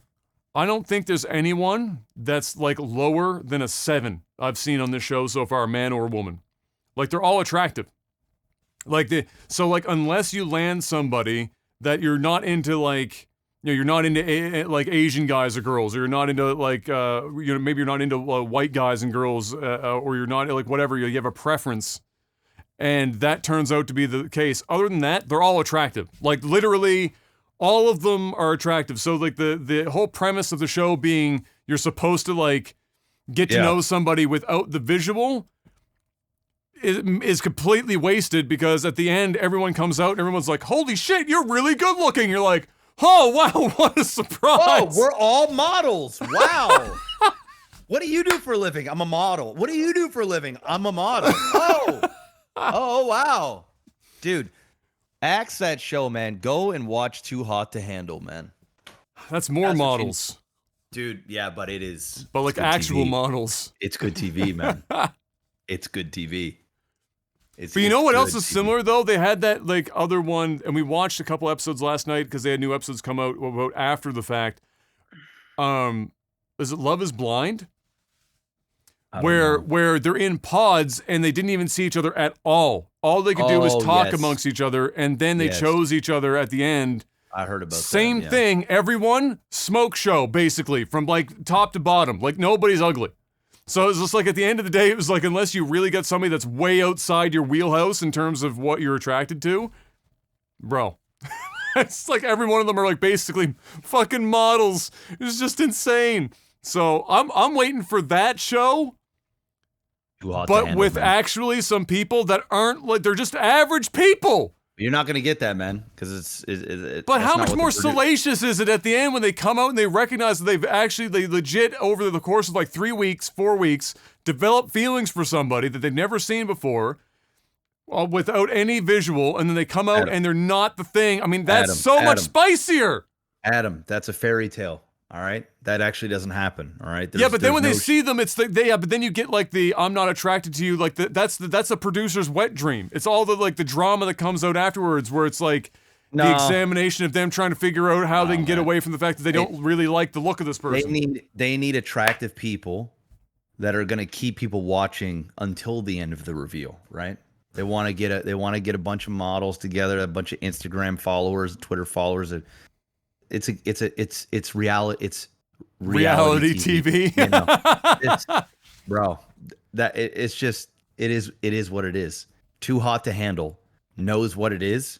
It is absolutely that's true. That it doesn't hide itself in that. You and M need to watch just the first episode. You're gonna be in. You're gonna be like, oh my god, this is a train wreck. I have to keep watching this shit. And there's 2 seasons. Enjoy it. How can you watch this fucking beast shit over Too Hot to Handle, man? It's just infinitely. You're gonna be. And dude, listen to this, man. Too Hot to Handle. Here's the premise. Okay. All right. It's like five hot chicks, 5 hot guys, maybe 6. I don't know what it is. You know what? Most of the girls that are on there, I don't even find them all that attractive, to be honest. I'm sort of the same. But anyway, yeah, okay, I know what you mean. We'll say 5 or 6 models, right? They get together. Yeah. Okay. They go on an island. All right. And they're supposed to go, and all of them are like players and nymphs and all this shit, right? And they're supposed to learn how to build a connection without being physical. So if you kiss, if you have sex, oral sex, any groping, anything like that, you get docked point. You lose money, and when you lose money, it's for the whole group. So at the end of the show, the ones that make the biggest connection get the money. So as people continue to break rules, everybody gets punished, and then the money starts falling. And then people get angry at the people that are breaking rules because it's taking money out of the pockets of everybody else. So is there a way to get booted off the show? Oh, people get booted, bro. Okay, because I was going to say, because somebody's going to just show up and just start fucking everything with 2 legs and a heartbeat just to fuck on people, but also just to get laid, because why wouldn't you? It's a thing where, people leave, new people come in to spice things up, you know what I'm saying? It's like the old Temptation Island back in the fucking 90s, but, just injected with more booze and nothing but blue balls all the time. And they set them up. They put them in these fairy tale settings and all this stuff to try and get them to break. And dude, I'm telling you, the TV, it's reality. It's a beautiful thing. It's a train wreck. It's the best train wreck you're gonna watch on Netflix. Okay. You gotta watch it, bro. You guys are gonna be, dude. If you're making time to watch this beast shit and you're not watching Too Hot to Handle, you're crazy. Well, we didn't make time. We were playing Scrabble and we just needed some background noise. Listen, all right, you play Scrabble and you have that on background noise. You're no longer gonna play Scrabble and you're gonna be binge watching this fucking this show. I'm telling you, Kayla and I binge watch each season, and it's worth it. It's to the point now where now they've got a Brazilian one because they're doing it in different regions. Oh god, that would be so unbearable watching like Brazilian now, Too Hot to Handle. And I'm almost at the point where I'm about to watch a Brazilian version of the show with dubs, so that I can actually, or subtitles, so I can actually fucking read and see what's going on. Show's a disaster. Okay, all right. I'll see if I can convince M. It won't take any convincing. To watch that show. It's gonna be like 90 Day Fiance, bro. You're gonna binge it. You'll be like, oh my god, why did I start watching this fucking shit? Okay. You're gonna be like, oh my fuck. You're gonna be. It's ridiculous, bro. It's ridiculous. Well, that's all we got, I think, for movies and TV. All right. Which means it's time for tech support. Patreon.com/LikeTV, and bless all of you that continue to support or have just recently started. $10 or more per month gets you a couple perks. Chiefly, you'll be able to ask us questions. And all things go well in September, I'll actually be able to get into that post office and send these packages out that are so old, they're legally going to be able to drink soon.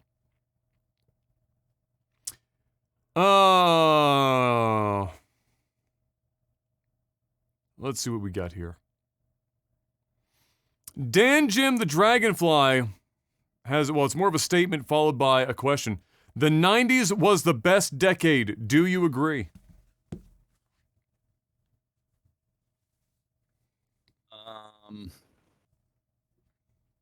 The 90s. Oh boy. I mean, we're kind of biased. We did grow up in the fucking 90s. Yeah, I mean,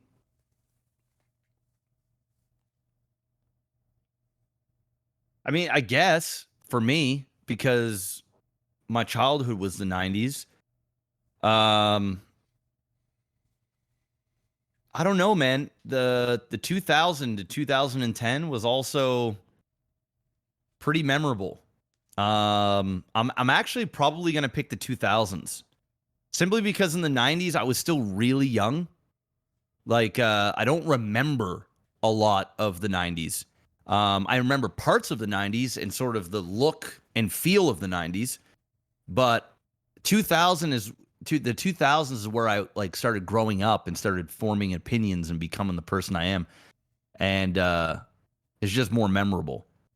The music in the 90s was better than the 2000s, but I think in general the 2000s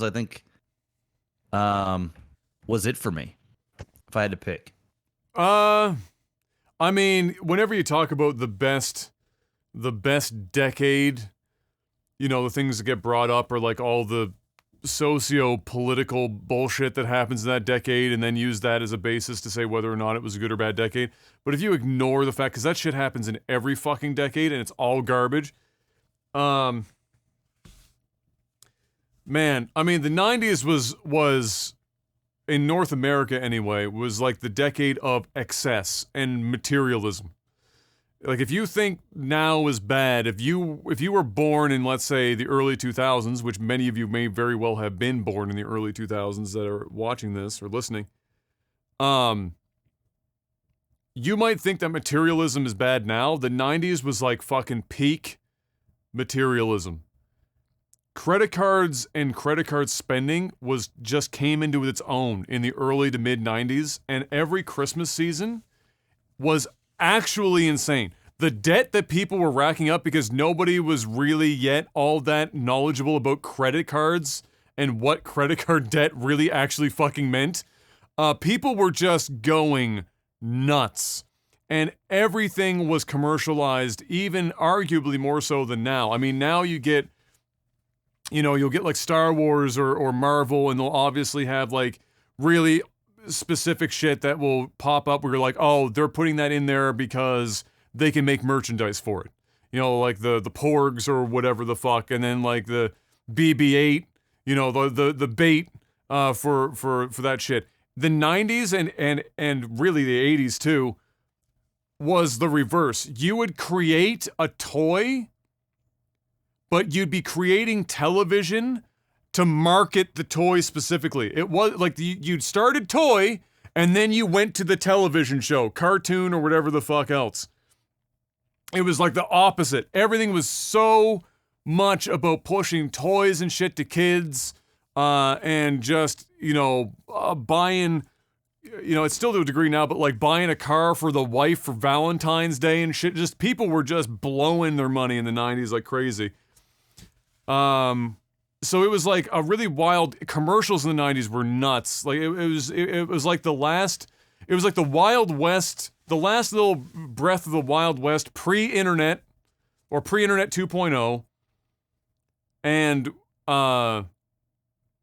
pre like regulation on a lot of marketing strategies and shit like that. Adam, which decade did you like better, man? You said let's not talk about the socio-political stuff, and you're going right into it. Well, that's not. But which one do you like better, Adam? But you know, which was the better decade for you? I think the 90s were fucking fire. I'm going to be honest. All right, okay. I'm going to go 90s. I'm going to say 90s because it was before the internet. The early internet was I feel like was more fun than whatever the fuck we have now. Fuck social media, into the dirt. For a number of reasons. And then also, like you said before, music, fire. Yeah. Fire. Early 2000s was okay, but there was gems. 90s was like, love it or hate it, the boy and girl band era. No, the 90s was great. And the thing was music back then R&B? dictated a lot of the culture of the 90s. Like, the music was the 90s, you know? It was very... Now social media moves culture. Yeah, back then it was like music and shit. And then it was also, it seemed to be the last time that when you were a kid, you were able to just go do shit. Where now it's like everyone's a fucking helicopter parent. Kids aren't allowed to just go outside and fuck around and like just disappear. Everyone's got their kids with like fucking GPS trackers strapped to them and shit. And you gotta like tiptoe around, whereas like before it was like you and I would leave the house. And we wouldn't come back until dinner time, and we only knew it was dinner time because one of our parents screamed loud enough to let us know that there was food somewhere. That was basically it. Otherwise, you're just out and gone all day. So, cartoons, fire in the 90s. Music, fire in the 90s. Toys, fire in the 90s. You're swaying me, Adam. Swaying me. And if you're talking, because when people say best decade, it's usually because it's like they grew up in it, and so they've got a lot of rose-tinted glasses for sure. But it's also like if I could choose to grow up today versus growing up in the 90s, the world is on fire today. Send me back, please. Dude, the last 10 years is infinitely worse than the last 20. Fuck 2010 to 2020. Fuck fucking hot all fire of that. And steaming garbage, bro. Send me back to the 90s, please. 90s good time.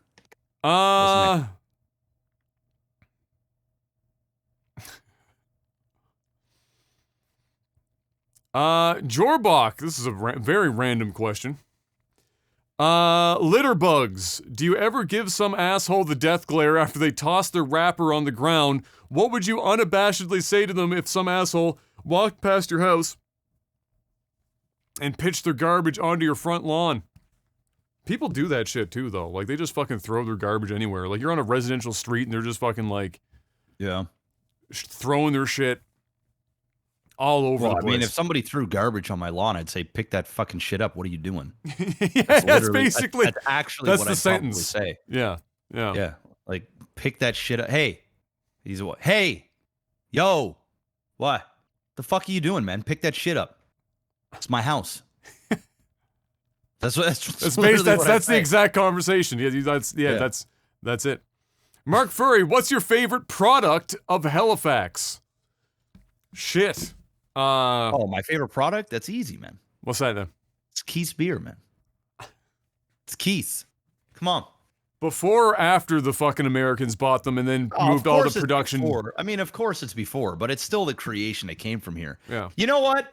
I take it back. Trailer Park Boys. Oh!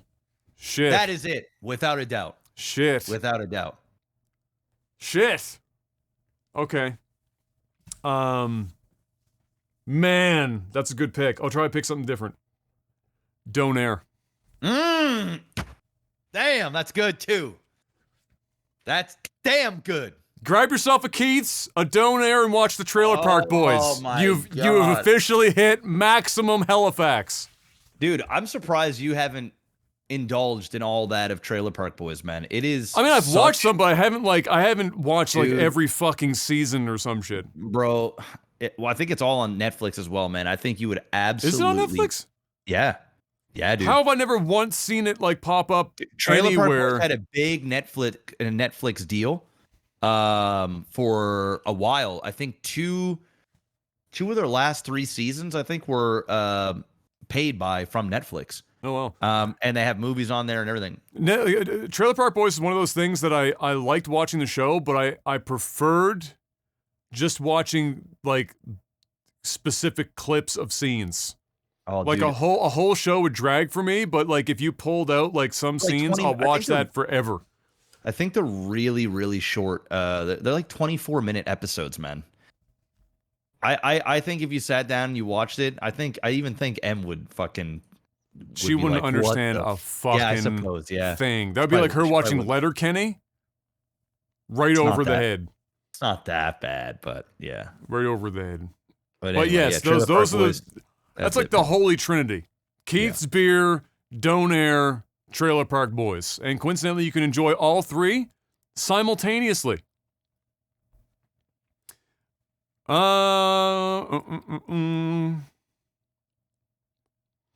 Seth asks, have you ever walked into a situation, took a look around, and decided nope, and then got the fuck out?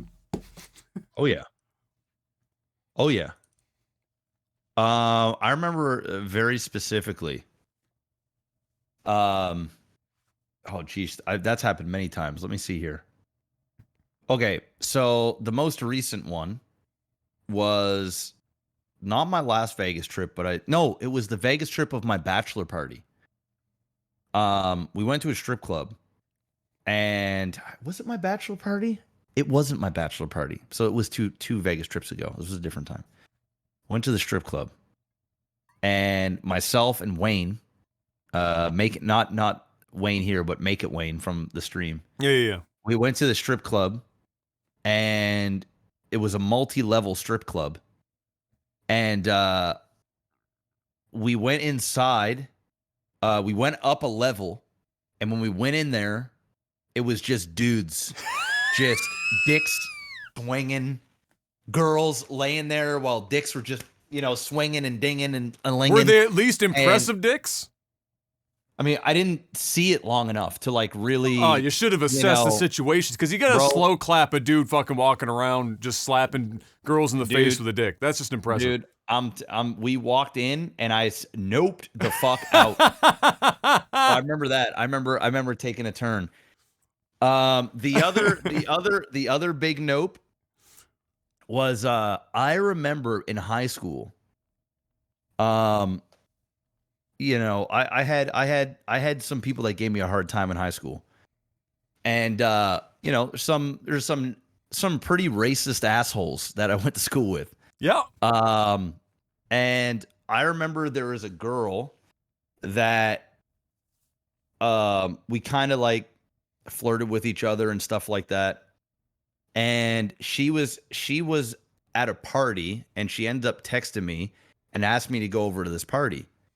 And there were these dudes that like just gave me a hard time. Like it was basically me fighting these guys almost on a daily basis. Like if we got in the same room together, it was going to be a fight. Like they were literally just going to say something ignorant and racist, and either I'm going to walk away and take it, or we're going to have to fight. So that was pretty much that. So I remember she texted me, told me to come to this house I had never been to before. and it was her girlfriend's house. So I go over there. I went by myself, which was a dumb idea. And That was a thinking with your dick moment of if you've ever had one. yeah. I mean, I don't even know if I was trying to like literally go over there to hook up. Like that wasn't on my mind, but I just wanted to go hang out. And I figured that like, you know, it's a high school party, so like I'd see people that like I know from school there. Yeah. So and I went to this party and I pull up and I was driving my little Honda at the time. And I get out, I go inside the house, I go inside the front, and there's like this little foyer where everybody's shoes are, and there was like a deep freezer, and her girlfriend, the girl that owned the house, was sitting on the deep freezer smoking a joint. And I said, "Hey, how's it going?" And she said, "Oh, hey, how's it going? Such and such is in the room. If you want to go see her," because she like knew she invited me over. So I said, "Yeah, okay." So I walk out of the foyer, I walk into the room, and I look in there, and just about every single dude that has ever gave me shit, and I mean no. like all of them, All like in I one mean room at one all time. in one room, all of them, and nobody that I know or like is there. Oh So no! So you got the girl there sitting on a sofa, and you've got all the dudes, dude. And I'm the only black guy. I'm the only like guy there. It's like walking into a party with a bunch of bullies that like give you shit all the time, and you're by yourself. And now you're off of school property too, which You're is like off school property. It's like the last little barrier. Yeah. That they barely even pay Like attention to in the first place. Like a little bit of safety net, gone. Gone, Just yeah. gone. And there's alcohol involved. Oh, people are smoking weed, drinking all this shit. So, and there's one guy in particular that was the worst out of all of them, for sure. He was the guy that like keyed my car. I remember sitting at a red light, and this guy took his fucking pickup truck. Of course he drives a pickup truck. Of course, yeah. Or his daddy's pickup truck, one of the two. And he literally drove his car into the back of mine and pushed my car, like with his truck while I'm at a red light, Lord. right? Like just doing all the shit to like fuck with me, right? He's there. And I walk in, I shit you not. I literally walk in. Everybody in the room just like stops and they're looking at me. And I realized at that moment I fucked up. And I immediately turned around and I grabbed my shoes. I didn't even put my shoes on. You just ran out? I grabbed the shoes and I didn't run, but I like sped walked to my car. And as I get into my car and I turn around, so the problem was it was at a dead end street. And there were so many cars there, right? That when I wanted to leave, I had to like maneuver. So I had to like go straight and then backwards and then straight. And it took me like and I'm going quick, like, and I'm driving a stick, so I'm going reverse, front, and I'm trying to get out of there. Just as I'm leaving, they're in the front yard screaming, "Where are you going? Where are you growing?" They picked up rocks, started throwing them in my car, and I left immediately. Oh, my Lord. That was one of the biggest, like, oh, hell no moments I think I've ever had in my life, where I knew if I stayed there, I'd have been fucked up. I'd have got fucked up bad. I'm trying to think of who that would be. I know we never use names on the podcast. I'm trying to think of like who the fuck they would be. But I could probably take a guess. I mean, a lot of them are complete fuckboys, even still to today. Yeah. There are a lot. One of them in particular definitely changed and is made efforts and have been chill. And I've seen this person at car events and different things like that. And we're, you know, bygones be bygones. We're kids. Another guy actually like messaged me. I think I might have said this on a podcast before. At least I did on my stream. He messaged me probably 4 or 5 years ago on Facebook. I still didn't add him on Facebook because it's just like, it's whatever. Yeah. But he messaged me on Facebook and he literally like made amends. I don't know if he was fucking, you know, in some sort of 12-step program or whatever, but the dude literally messaged me and wrote a fucking novel about how he treated me, the things he said, the things that he did, and he apologized and wanted to say, you know, he's not the person he was then and yada, yada, yada, which I respected, you know, and I messaged him and I was like, hey, man, it's all good. Like, I'm happy for you and stuff. But outside of that, all the rest of those guys are fuck boys. Complete fuck boys. Complete fuck boys. So, yeah. Not surprising. Yeah. I've definitely had a couple, but the one that I've said this already, even though I didn't have the chance to, was the night where we fucking drove in a snowstorm to that godforsaken fucking Elements League rap battle in Sackville. Yeah. Or wherever the fuck it was. And walked into the room. And you could cut the air with a knife because it was nothing but weed smoke. The whole room hotboxed. But if you could see through the weed smoke far enough, every one of the people in that room, and I only knew a couple of them, every one of the people in that room, I'm pretty sure, might have killed somebody at some point in their life. I think a couple of them may have by now, and are probably in prison. But yes. I think it was lots of drug dealers. Yeah, I sure. I think it was more of, you know, the scenery and the culture of it. But yeah, there were some fucking hard individuals in that room. Yeah, it was a big. And we survived. I walked in and I stopped. I stopped. I walked like 3 or 4 steps in. I looked around. I assessed the situation. And I was like, oh my God, what the fuck am I doing in this room right now? You're out of place, Adam. You're out of place. I was a man out of place beyond belief. I mean, to be honest, none of the people I drove to the event belonged in that room. No.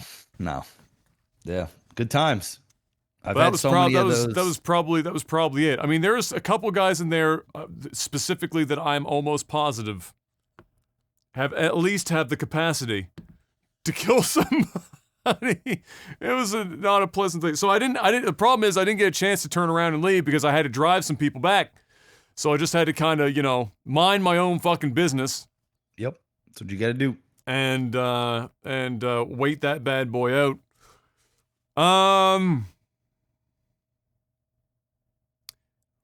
Alexa says, going on my first big trip as we speak, and it's stressing me out. How do you guys manage stress and lack of sleep? Poorly. Yeah. Yeah. Dude, I'm probably not the person to ask, honestly. Like, lack of sleep is usually not an issue for me because most nights, like, I have been sleeping really badly over the last couple months because of stress and anxiety, but even still, like, I'm still getting like a really either shitty 6 hours or I'm getting a solid 6 hours. Like, it's usually one of the two. Because if I'm really, really not sleeping well overnight, I usually stay in bed an extra hour or so and later than normal and kind of try and catch up because I just know I'm not going to function well with less than 6 hours of sleep. Sometimes I have to, but like, it's just my thing. So sleep wise, I can honestly say like sleep has never been a big issue for me. And I usually go to bed pretty early. Like I'm usually passed out cold by 10:30, 11 PM. Like if I'm past 11, it's usually because of UFC. That's it. And I had to make that change like when my son was born because necessity. I can't stay up till 2, 3 in the morning and play video games and then wake up at 6 or 6:30 because of my boy. I just couldn't function like that, right? So that's just pretty much that. As for stress, I mean, my biggest thing to relieve stress is to work. And it sounds awful, but it's just one of the things I do. I just kind of bury myself in endless amounts of work. And I'm usually get stressed when I'm not working, when I have time to think. That's usually when I'm stressed out. Because then if I don't work, then I get anxious and I get stressed and I'm not working. So it's just like a vicious cycle that happens. But it is what it is. I'm probably not the best person to ask because there are people that just do it way better than me. There are people that'll just take 2 days off a week and just have decompressed time and shit. It's just not an option for me right now. So it hasn't been for the last decade. I'm not good about it either. Honestly. Yeah. My brain doesn't ever shut the fuck up. It is going 24 hours a day, 7 days a week, and it is hyper analyzing everything. And if I slept well the night before, I can manage it better, and it doesn't like get in the way of me doing things throughout the day. If I don't sleep well, I am fucked. 100%. And it makes it worse. So it makes it worse. Like I'll hyper focus on absolutely everything. Whether it's my health, I'm concerned about how I'm feeling that day, or like I'll get like locked in on like, you know, aches and pains and shit. I'll get like health anxiety, or I'll be anxious about work because I'm not working because I slept for like, let's say 3 fucking hours and I'm literally incapable of putting, like if I go live, it's a complete fucking waste of time. And then you try to sleep, but then you feel bad about sleeping, so it's harder to sleep. So you get like, I'll get caught in a fucking loop. Yeah, I mean, I've always battled with anxiety since I was like fucking 11 years old. It's just, I've had like periods of my life where it's gone away and then it will just come back and it will become habitual. And then I have to like spend a bunch of energy and time training myself out of allowing that anxiety to creep in and fuck everything up. So, in the last year and a half, as you might be able to guess, definitely not one of the periods where it's been absent in my life. You know, the whole pandemic and trying to manage, you know, the family side of things and keeping everyone safe and getting Em to and from her work safe and not knowing if she's going to get the virus at work and bring it home and things like the last year and a half, it was definitely not the time where I didn't have high anxiety just in general. Sleep, I normally, even when I'm high stressed, I can usually fall asleep relatively easily. It's just the quality of sleep won't be as good as if I'm not stressed. It doesn't matter if I sleep 6 hours or 12 or anything in between. I'm still not going to feel good if I don't get like the quality of sleep isn't good. The thing that will really fuck me up is, in fact, what he's saying, travel. I hate traveling. I hate it so much that I get anxiety for it that does actually affect my sleep where I won't sleep. Like the night before getting on a flight or something, I won't. And it's not because I'm afraid of flying or anything like that. I just hate that version of traveling so much, like flying or like long travel. Like, okay, I got to drive 8 hours in the car today. Or I've got to get on, you know, I've got 13 hours of travel time today on planes and stopover, layovers and all that shit. I hate it with a passion. And a lot of it's because I'm a fucking sardine can. Or like you're squeezing me into a sardine can on planes and shit. I'm uncomfortable. My back kills me. The fucking nerves in my feet and legs are completely destroyed. It's not a good time. I don't have fun, and so I get anxiety about it, and I don't sleep like the night before. Like when we went to Anaheim years ago, I didn't sleep for like almost 3 days previous to getting on the plane. I was dead. I was a zombie. I almost didn't go because of it. And that's never changed. I'm like a 32-year-old man, same fucking issues. But everything else, yeah, I don't fucking deal with it well. I should probably see a fucking like psychiatrist, honestly, about trying to like reel it in. And I probably will because, you know, trying to raise a family while battling anxiety is making an already difficult task way more difficult. So that's just like playing life on hard mode when it's already hard. Yeah, you think you're stressed now? Wait till exactly, you have a kid. Right? You don't even know what stress is. It's a different fucking animal. So you gotta get that shit in check before you start. So yeah, I like things that calm me down though. Honestly, I just have to keep my mind busy. So like Jeff, I'll either sometimes work a lot, like I won't stream, but I'll do something offline, bury myself in it. Excuse me. Oh my goodness. Bury myself in it. Music sometimes. Binge watch Netflix to, again, same thing. I'm just trying to empty my mind of like fucking everything.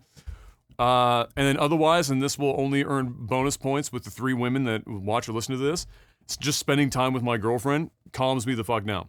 She brings me back down to earth. So like on days where she's working 12-hour shifts and she's not around, then it's way easier for me to like fucking spiral. But if she's here and we just hang out or whatever the fuck, I calm down. It doesn't solve it entirely, but it definitely makes it a lot more manageable. So I don't have an easy answer for that either. Apparently neither of us are particularly good at managing those things, unfortunately. Last one real quick, because I have to, speaking of Em, I have to take her to work. Ooh, Super Kami Guru, I'll ask this one. If you had the power to make any console, past or present, into a handheld, which console would you pick?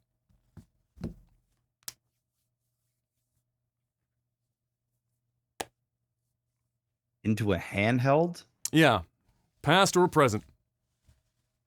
I guess we'll ignore the fact that Steam's got their thing coming out. Yeah. And let's also assume that you get the same performance in the handheld as you do in the console itself. I'm going to go Nintendo 64. I'm shocked.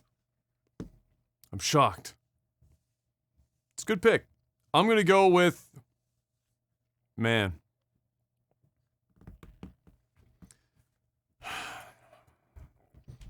Give me the Xbox 360. Because it was backwards compatible. That's cheating. But even just the Xbox 360's catalog was pretty fucking fire.